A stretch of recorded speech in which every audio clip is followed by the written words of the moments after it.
que decir las tres. Pero los de África, Asia, exacto, Oceanía. Europa. Muy bien.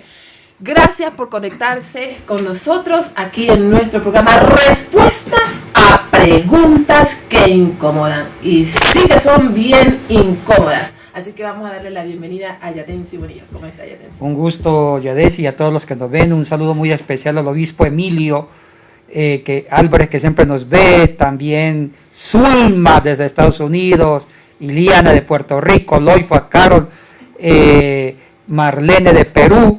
Y también, bueno, a muchos obispos que nos están viendo la Iglesia de Dios y los que no son Iglesia de Dios. Muy bien, así es. Bienvenidos todos. Aquellos que están conectados desde YouTube, Semisud, YouTube, Yatensi Bonilla, también Generación Emergente Latinoamérica. Estamos en vivo y en directo, así que por favor compartan la transmisión y envíen sus preguntas concerniente al tema de hoy.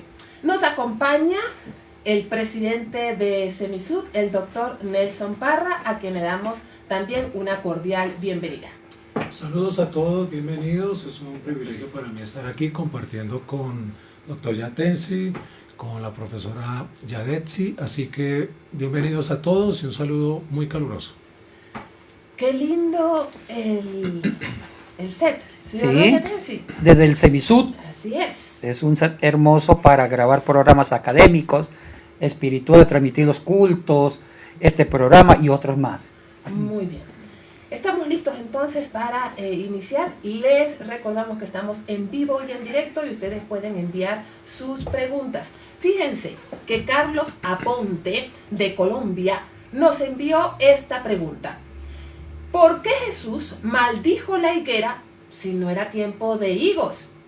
Qué interesante, ¿verdad, Yatensi? Y es como que no tiene lógica, claro. Si no era tiempo de higos, ¿cómo Jesús pudo maldecir la higuera? Así que nos vamos a basar en el libro de Marcos, capítulo 11, versículo 12. Marcos 11, 12. Ustedes pueden buscar allí en la Biblia este relato desde sus casas o si están en sus trabajos también. Yatensi, comencemos. Aquí hay un contexto. El contexto de la higuera, ¿cómo era? Era bastante conocida en aquellos tiempos en estas tierras bíblicas. ¿Cuál era la función, la utilidad de esta higuera? Bueno, hay que ver bien el contexto para entender el texto exacto, que es una perícopa. El contexto está después de la entrada de Jesús a Jerusalén. Este es un tema muy fundamental en la exégesis. Y está antes de la purificación que hizo Jesús en el templo. Ese es otro tema muy importante. Y sobre la autoridad de Jesús. Entonces, esos elementos influyen mucho para fijar el primer sentido del texto. Y hay otra circunstancia, la figura de la higuera en el Antiguo Testamento y en el periodo intertestamentario, en la literatura rabínica, en los famosos Midrashim, donde se comenta la higuera. ¿Qué significaba la higuera? Tanto en el Antiguo Testamento como en la literatura rabínica, periodo intertestamentario, habían dos plantas que tenían un gran sentido, se llamaban elementos teofánicos. La viña, el viñedo, que donde estaban, era el lugar donde estaban muchas vid. El gran viñedo significaba Israel, y la planta de la vid, o también la planta de la higuera, que es el tema de higos, la vid para uvas, significaba los líderes religiosos. Muy interesante. El rebaño, un viñedo era Israel, y la vid personal o la higuera, las dos, una de las dos, significaba o hacía una referencia a los líderes religiosos de aquel entonces. Por eso que también hay que entender la famosa alegoría de Jesús en Juan capítulo 15, cuando él dice: yo soy la vid verdadera, dando a entender que él como que se posiciona como un líder espiritual de Israel. Entonces esos elementos hay que tener en cuenta para la figura y el sentido exacto de la higuera. Ok. Este tema de la higuera, pastor, está dentro de un contexto, como decía Yatensi, dentro de un contexto literario. El contexto literario que lo rodea es la purificación del templo. O sea, comienza la higuera tal cual como lo ha ordenado el autor. Y aquí de Marcos. coincide también con Mateo, Ajá. en cierto sentido, el orden literario. Correcto. Entonces, según este orden, tenemos Jesús y la higuera, tenemos la purificación del templo y luego el autor aquí en Marcos menciona la lección de la higuera o la función de la higuera. Cuando usted ha predicado sobre este relato de la higuera, ¿cuál ha sido, digamos, su enfoque, considerando que tiene un contexto histórico y también tiene un contexto literario? Porque uno cuando predica, Yatensi, Pastor Nelson, uno puede enfocarlo de diferentes perspectivas, ¿no? Porque toda predicación es un acto de hermenéutica. Entonces, desde estos contextos, ¿cuál ha sido su enfoque? Ya. Bueno, gracias primero que todo por la introducción que muy apropiada del doctor Yatensi. Hay que entender que Jesús era un pedagogo, era un maestro. Nada de lo que está escrito en los evangelios fue casual. Y cuando la escritura dice en el capítulo 11 de Marcos que Jesús salió de Betania camino al templo, después del primer evento que mencionaba Yatensi, que fue la entrada triunfal de Jerusalén, que es muy importante porque es una entrada en donde hay dos elementos. Hay muchos halagos, hay muchos gritos, hosana, la gente tira las palmas, pero esa misma gente que estaba gritando finalmente al final eran los mismos que iban a decir crucifíquenlo. Entonces Jesús, como no se le escapa nada, él quería darle una lección muy importante a los discípulos. ¿Cuál era esa lección? La vemos claramente en el relato de los 4 eventos. La entrada triunfal a Jerusalén, luego vemos al Señor buscando frutos en una higuera en tiempo que no es, y es muy importante mencionar que la higuera tenía una característica, y es que Jesús a la distancia vio a lo lejos que estaba llena de hojas. Y lo curioso de las higueras cuando tienen hojas es que uno supone que ya tienen frutos, porque una higuera normalmente primero da los frutos y después da las hojas. Pero Jesús se acercó y no encontró frutos, y lo que hizo fue maldecir a la higuera, que hay que redefinir realmente qué es eso de maldecir a la higuera. Y luego viene la situación del templo, como Jesús diciendo: Israel, ustedes que gritaban hosana, voy a buscar fruto en ustedes y no encuentro, porque la razón es que su corazón es él utiliza el templo como el símbolo de lo que estaba ocurriendo en el corazón de Israel, y Jesús viene y limpia, tumba las mesas de los cambistas y limpia todo, como dándole un mensaje a los discípulos que el problema de Israel estaba en el corazón mismo de Israel. Y luego salen del templo y caminando, Pedro llama la atención del maestro y le dice: mira, la higuera en la que tú estabas buscando frutos se secó de raíz, lo cual es, si me permiten el término, es un poco profético de lo que finalmente vino a convertirse a la iglesia judía, una higuera seca. Excelente, estamos en vivo y en directo. Envíen sus preguntas, por favor. Y miren que hay varios conectados: Tony Alfa, Rolando González, Jonathan Guzmán, Eugenio Cervellón, Choni Choque, Joshua Guevara, Lucenia Dono, hay mucho, José Ramos, en Facebook, y seguramente que en YouTube también tenemos una gran lista. Muchísimas gracias por acompañarnos en este espacio de aprendizaje. Yatensi, desde la exégesis bíblica, usted aquí en la TCB escribe: al día siguiente, cuando habían salido de Betania, Jesús tuvo hambre. Jesús vio de lejos una higuera que tenía hojas. Se acercó hacia ella para encontrar fruto, y cuando llegó junto a ella, nada encontró, excepto hojas, dice, porque no era época de dar higos. Y dijo a la higuera. Perdón. El pastor está tan conectado con nosotros que mira, está ahí aquí presencial y también conectado en línea. Y dijo a la higuera: que jamás produzcas frutos, para que nadie coma. Los discípulos escucharon esto.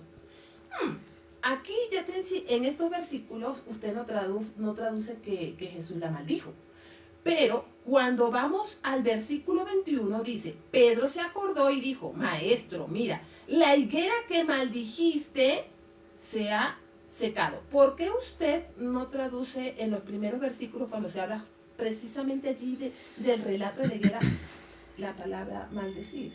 ¿Qué es lo que se traduce desde el griego? Lo que pasa es que cuando se hacen traducciones, ya sean católicas o protestantes, se manejan dos colecciones de manuscritos. El texto Criticus y el texto Receptus. El texto Receptus es lo que ha usado la Reina Valera y muchas traducciones antiguas o literalistas. El texto Receptus, irónicamente, es el más tardío. Es una colección de manuscritos que se encontraron en Constantinopla. El texto Criticus es una colección de manuscritos que se encontraron en Alejandría, pero son más tardíos, son más cercanos a los originales, el Criticus que el Receptus. ¿Pero por qué se le dio más importancia al Receptus? Porque se encontraron en Constantinopla, y Constantinopla fue la cuna de la ortodoxia, de la doctrina entre comillas sana. Entonces, aunque hayan sido manuscritos más tardíos, se le dio más autoridad. En cambio, los manuscritos que se encontraron en Alejandría eran aunque eran más tempranos, más cercanos a los originales, era una ciudad que fue la cuna, bueno, el norte de África, donde estaba Alejandría, capital de Egipto, fue la cuna de las herejías. Ahí tuvo mucho apego el arrianismo, el donatismo, etcétera, etcétera. Entonces, siempre se usó en una época de la historia, del siglo XVI, los manuscritos de Receptus, de Constantinopla, y después se usa el texto Criticus. Entonces, hay cosas que están en el texto Receptus que no están en el Crítico, como esa precisión, y muchos más versículos. En cambio, todo lo que está en el texto Crítico está en el Receptus. No todo lo que está en el Receptus está en el Crítico. Entonces, esa es la respuesta técnica. Cuando usted hizo o trabajó en la traducción aquí, digamos, ¿cuál es el término en el griego cuando dice, y dijo a la higuera, que jamás produzcas fruto para que nadie coma? Bueno, así literalmente. O sea, que no vaya más fruto, que no bendiga, que no produzca alimento, así literalmente. Ahora, en sí ese detalle no condiciona la interpretación exacta del texto, no lo condiciona. ¿Por qué? Porque aunque esté después la palabra, la higuera que usted maldijo, cuando dice Pedro a Jesús, ya se sobreentiende que hubo una maldición. Ok. Pastor, ¿usted sí cree que Jesús maldijo la higuera? Aquí, usted ha seguido la TCB Sí, y ha claro. seguido, me imagino, también la Reina Valera, porque la Reina Valera sí traduce como... Casi que la llevo en la sangre todavía. Oye, ¿está bien? La Reina Valera sí traduce como que Jesús maldijo la higuera. Entonces, ¿usted sí cree? En este caso... Bueno, yo digamos, si me voy etimológicamente a la palabra, la maldición que nosotros interpretamos es que Jesús convirtió mediante sus palabras algo que no era en algo que ahora es decir, cambió la condición. Pero aquí lo que Jesús estaba haciendo no era cambiar la condición de la higuera, sino reafirmar la condición que ya venía trayendo la higuera. Porque la higuera no estaba produciendo frutos, no estaba beneficiando a nadie, y lo que dijo Jesús fue confirmar esa misma condición. Así que yo pensaría que sí la maldijo, etimológicamente hablando, pero hay que saber interpretar esa parte allí. No sé si tú estás de acuerdo conmigo en eso, pero creo que lo que hizo fue confirmar la condición de la higuera. Ahora, si llevamos esto a la práctica, para el pueblo de Israel o para los discípulos o incluso para nosotros, tener muchas hojitas verdes sin frutos, es decir, una vida superficial que no tiene frutos como lo pide la Escritura, como lo pide Dios, ya es en sí una maldición. Entonces, cuando nosotros queremos entender cuál es la aplicación práctica de un pasaje como estos, para nosotros es que tenemos que dar frutos. Entonces, noten ustedes que yo no sé qué ocurrió en el momento en que Jesús dijo lo que le dijo a la higuera, si de repente hubo algún tipo de estremecimiento en la higuera, pero lo cierto es que al otro día la higuera se secó y la escritura dice desde la raíz, es decir, su raíz, su tronco y todo lo demás. Es básicamente la confirmación de que esas personas que solamente muestran una fe superficial y no hay frutos, no solo eso es una maldición, sino que si no cambian su condición desde el corazón, lo cual fue mostrado en la limpieza del templo, entonces su vida finalmente va a terminar claudicando. Es una cuestión de tiempo en que la misma palabra, y eso es interesante, que la misma palabra fue la que confirmó su condición y los condenó. ¿Qué opina usted, Yatensi, de esta opinión de lo que dice el pastor? ¿Es posible desde una predicación o desde una práctica, como menciona el pastor Nelson, ya llevándolo, ¿no?, al ámbito eclesial, tal vez hacer esa misma semejanza, decirle, bueno, tú no estás dando fruto, tú no estás llevando a la práctica esto, como lo dice el reino, como debería ser, entonces, pues tu vida... En todo caso, pastor, maldición. Confirmación de la condición, diría yo. Sí, no, muy de acuerdo con lo que dice el pastor. Ahora, sumando a lo que ya se ha dicho, quiero clasificar, o sea, qué género literario, qué significa ese relato de la maldición de la higuera. Los biblistas técnicos como Joaquín Jeremías la clasifica como una parábola. Una parábola actuada, es una comparación. Una parábola es una comparación continuada con datos verosímiles para resaltar una moraleja, una enseñanza en relación al reino en cuanto a las parábolas evangelísticas. Entonces, para entender el espíritu de la parábola hay que entender el entorno, el contexto histórico de Jesús y, como dijo el pastor, la entrada triunfal de Jerusalén, y está conectado con la maldición, con la purificación del templo, cuando Jesús sacó a punta de correazo a los cambistas, a los comerciantes y negociantes del templo. Entonces, ese episodio de la purificación del templo y la entrada triunfal ya no da luz, ya no da el primer sentido para entender la parábola, la comparación de la maldición de la higuera. ¿Cuál sería entonces ese primer sentido? Bueno, como lo dije al comienzo, el viñedo significa el pueblo y la higuera o también la vid significa el liderazgo religioso o el liderazgo judío. ¿Dónde fundamento esto? En algunos pasajes del Antiguo Testamento, pero más en la literatura midrashica intertestamentaria, como el Midrash Melquita, donde dice que la higuera o la vid significa el liderazgo del sacerdocio o el liderazgo judío. Entonces, Jesús era un rabino. Estoy seguro que Jesús había leído la literatura rabínica y muchas parábolas de él fueron tomadas de las parábolas rabínicas. Entonces, es una crítica. La maldición de la higuera, y muchos autores bíblicos exegéticos apuntan a esto, es una crítica en medio de una comparación a la falsedad religiosa mediocre, el fundamentalismo religioso de la casta sacerdotal. Ahí está la crítica. Es una crítica directamente a ello por la figura que usa. La higuera significa un líder religioso. Entonces, en el contexto de Jesús, habían como 5 estratos o 5 grupos bien clasificados socialmente. Estaba la aristocracia sacerdotal, que estaba el sumo sacerdote, los 24 sacerdotes jefes, que eran los encargados de los turnos, y estaban otros sacerdotes. Y después venía la aristocracia laica, que eran los saduceos, los dueños casi del 90% del país. Entonces, la aristocracia sacerdotal, que era el estratus más alto, ellos mandaban, condicionaban el sistema judicial, tanto civil como penal, inclusive en relación con el permiso del Imperio Romano, con la gobernación judea.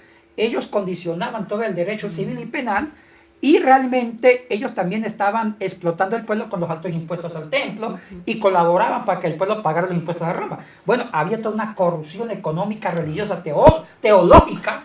Ya el espíritu profético se había decaído, el sacerdocio ya estaba vendido al poder romano, etcétera, etcétera.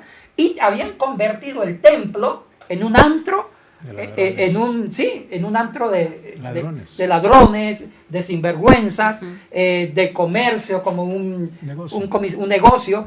Entonces, con esa comparación esa parábola, cuando ve una higuera a lo lejos, vio muchos, como lo dice el pastor, muchas hojas. ¿Qué significa las hojas? Significa todo el aparato religioso burócrata del sistema religioso judío, pero no había un fruto de justicia, no había fruto de entrega, no había fruto de amor, de una auténtica religión. Entonces se conecta, está criticando la burocracia sacerdotal, la aristocracia, y diciendo no hay frutos. Y el mismo Jesús inhabilita. Estoy muy de acuerdo con el pastor Nelson. El tema anatema en el griego, que se traduce como maldición, no es tanto la maldición que nosotros tenemos en nuestro cerebro, que la maldición es algo casi demoníaco. Yo te maldigo, usted, mejor dicho, va a coquetear con el demonio. No, es inhabilitarlo. Claro, o sea que ahí volvemos, y gracias por traer a colación eso, porque el término anatema más bien podría ser definido como algo que le entrego a Dios para que Él decida lo que va a hacer con eso. Entonces ahí reafirmamos en el texto de la higuera el señorío de Jesús. Él es el que confirma la condición de la higuera. De acuerdo. Ya. Muy interesante. Cuando Pedro aquí dice, maestro, mira, la higuera que maldijiste se ha secado. Jesús respondió, siempre tengan fe en Dios. En verdad les digo, cualquier persona que diga a esta montaña, quítate y lánzate al mar, si no duda en su corazón, sino que cree en lo que está hablando, así sucederá. Y luego habla sobre la oración.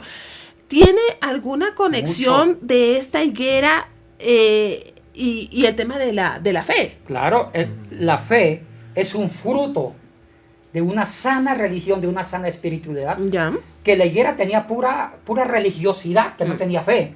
Una religiosidad barata, injusta, y no encontró varios frutos como el fruto de la fe. Entonces todo el escenario que está en torno a esa parábola hay que contemplarlo para entender lo que la crítica fina, es una crítica fina en parábola que Jesús está haciendo. Y si me permite añadir a eso, la oración también juega un papel muy importante, porque precisamente Jesús limpió el templo y les recordó que su casa era casa de oración, no una cueva de ladrones. De acuerdo. Por aquí nos escribe Eugenio Cervellón. Un saludo, querido Eugenio. En la tradición se nos dice que el reloj profético se basa en todo lo que sucede en Israel. ¿Qué tan cierto es eso basándose en la higuera? Bueno, sí. Que se acerque un poco más el micrófono, nos dice el director, por favor. Eso, ahí le escuchamos mejor. Bueno, depende de las escuelas exegéticas. Una hermenéutica tradicional conservadora siempre pone al pueblo de Israel como un pueblo que camina paralelo a la iglesia y que el pueblo es el reloj profético. En la academia alta, fuerte, dice que la iglesia es el nuevo Israel y el pueblo, los judíos, si quieren ser parte de la salvación, tienen que vivir la vida cristiana, todo esto. Entonces, en la exégesis fuerte, el pueblo no se contempla como algo que camina paralelo a la historia de la iglesia, sino que es parte de la iglesia, el resto, el remanente. Entonces depende la escuela de interpretación. Pero permíteme añadir algo ahí. El capítulo 24 del libro de Mateo, 24-25, donde dice ese texto que dice que el verano está cerca, cuando aprendamos que de la higuera, cuando ya es su fruto, eso es una señal que el verano está cerca, refiriéndose a la venida del Señor. ¿Sí? Así que debe haber una conexión allí entre el texto de la higuera que estamos analizando y ese pasaje de carácter apocalíptico de la higuera. Así que la higuera aquí no da fruto y es maldecida. Y aquí, cuando la higuera dé fruto, va a provocar probablemente que los eventos salvíficos y soteriológicos se aceleren entonces por el fruto de la higuera. Es decir, cuando la iglesia dé su fruto, entonces eso va a provocar que el Señor venga más pronto por su iglesia, ¿no? Entonces es un pensamiento que creo que tiene conexión allí. Ahora, aquí en el texto dice, y cuando llegó junto a ella, haciendo referencia a Jesús, nada encontró excepto hojas, porque no era época de dar higos. Y esa es justamente la pregunta de Carlos Aponte. Inicial, claro. Sí, ¿por qué tiene que decirle a la higuera, según la TCB, jamás produzcas frutos para que nadie coma, si no era tiempo de que ella diera fruto o que diera higos? Esa es la pregunta que le rompe la cabeza al pobre Carlos. Los que son campesinos entienden que en la agricultura, en la mayor parte de los cereales y árboles frutales, hay dos temporadas. Está una, en Colombia, en el Huila, le dicen cuando se siembra café, antes que se inicie la plena y la propia cosecha del café, hay una temporada de la mitaca. Ese es un término que se usó en alguna región de Colombia. ¿Qué significa la mitaca? Una precosecha. ¿Qué es la mitaca? La mitaca es que aunque no sea tiempo de cosecha, ya debe haber algunas señales que apuntan si la cosecha va a ser buena o mala. Se llama mitaca. Entonces, en la mitaca hay algunos frutos. Eso se da en el café, en el cacao, en la higuera, en la vid. Entonces, si hablamos por ese lado, Cristo lo que está diciendo, bueno, pero todavía no hay un pequeño frutito, no hay un preanuncio de lo que puede ser una gran o mala cosecha. Entonces la crítica es, oiga, pero ¿dónde está la pretemporada de lo que va a ser una buena cosecha? ¿Por qué? Porque Israel siempre, cuando iban a recoger el trigo o la cebada, eran varias semanas. Y la primera recolección de los primeros frutos, que es los primeros granos en forma poca, era como la pretemporada. Iniciaban con muchas fiestas de acción de gracia y dependiendo de la pretemporada de la cosecha, era como un augurio de lo que iba a ser la cosecha. Claro. Entonces parece que Cristo está reclamando dónde está la pretemporada, el anuncio profético de lo que va a ser la cosecha, aunque sea con dos frutitas, con dos higos. Por ahí va la exégesis, porque a veces hay personas que demoran dar los primeros frutos y nunca van a dar frutos. Si no dan los primeros frutos, jamás van a madurar. Entonces parece que es toda una interpretación de una madurez del discípulo, del creyente, con un tiempo escatológico. Y aquí la precisión del pastor Nelson de la escatología que le incluyó me parece acertado, porque la teología judía es muy escatológica. Entonces hay que entender también el texto, lo que decía Cervedión, dentro de una escatología, que es el preludio de lo que va a ser una buena cosecha para la consumación total en cuanto a los frutos. Ahí se entiende, ahí se entiende. Estamos en vivo y en directo. Qué interesante este tema sobre el relato de la higuera. Por favor, compartan esta transmisión en sus redes sociales. Pastor, hay quienes leen este pasaje y dicen, Jesús oprimió a la higuera. Entonces se han agarrado de allí para dañar también a la naturaleza. ¿Qué opina usted al respecto? ¿Qué les diría? Bueno, lo que yo creo que hay aquí obviamente es un elemento pedagógico muy importante en donde Jesús quiere darle una lección a sus discípulos y también obviamente a la nación de Israel. Quizá ellos no lo entendieron en el momento, pero poco a poco Jesús los estaba preparando para entenderlo, ¿no? Ahora, me llama mucho la atención y mientras escucho al doctor Yatensi, en el texto que precede a la higuera, que es la entrada triunfal de Jerusalén, ¿qué estaría pensando Jesús? O sea, ¿qué Jesús pensaba de Jerusalén mientras recibía todos esos halagos? Si nos vamos unos capítulos más adelante, la escritura dice, creo que en el capítulo 23, donde Jesús dice, oh Jerusalén, Jerusalén, ¿cuántas veces quise juntarte como la gallina junta a sus pollitos?